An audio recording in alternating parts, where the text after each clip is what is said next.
De-escalation techniques in dementia. Agitated behaviours, stress and distress are common reasons for people living with dementia to be prescribed psychotropic medication.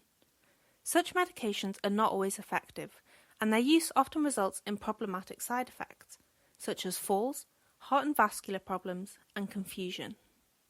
This animation looks at non-drug alternatives that can be used to de-escalate such actions and emotions. We will look at why people become escalated, what we can do to reduce the number of times this occurs, and what to do when a person does become escalated. So what is escalation? Escalation is the body's way of responding to a threat, even if that threat turns out to be a false alarm. When this threat is perceived, the brain enters survival mode, also known as fight or flight.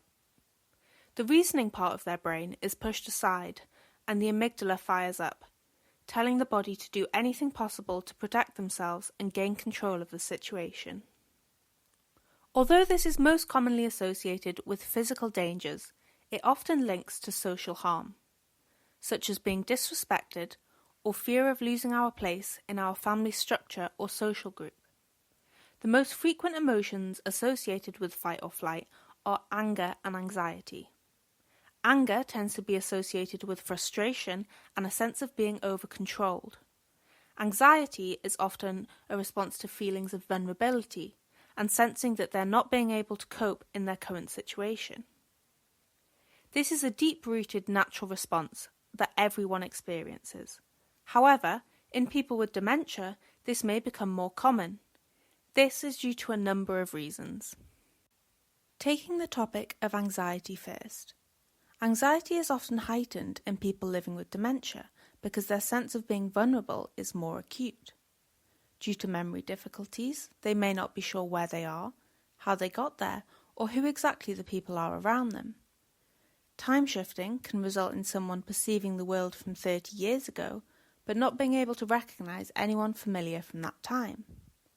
Sensory problems may cause difficulties in seeing and hearing, as well as gaining a good understanding of their surroundings. Further, they no longer have the physical ability to get them out of tricky situations, also known as flight.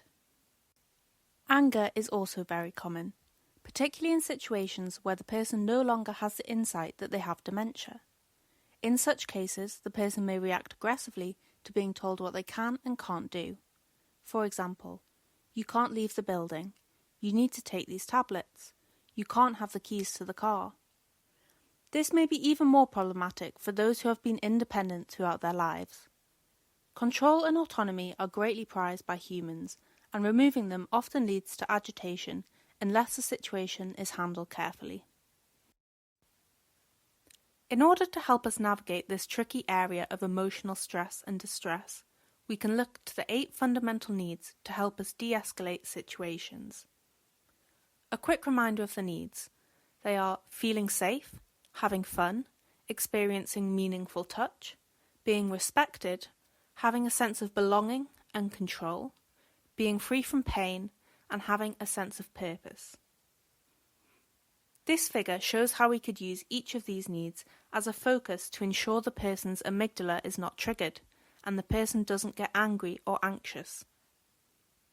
Take a moment to pause the video here and read each of these in more depth. Let's take a look at John. John is currently time-shifted back to being a young dad. He has become distressed after getting confused and trying to leave the care home to pick his son up from football practice. Staff have told him that he's not allowed to leave the building and have tried explaining that his children are grown up now and don't need collecting. This resulted in John becoming aggressive, due to feeling a lack of control over his situation, as well as confusion between his perceived reality and what people around him are telling him.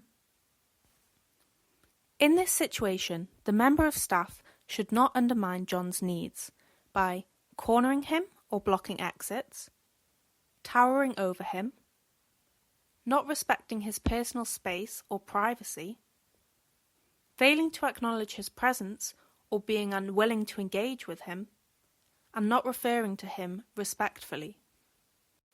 Instead, they should make John feel in control, and in turn calming down his amygdala.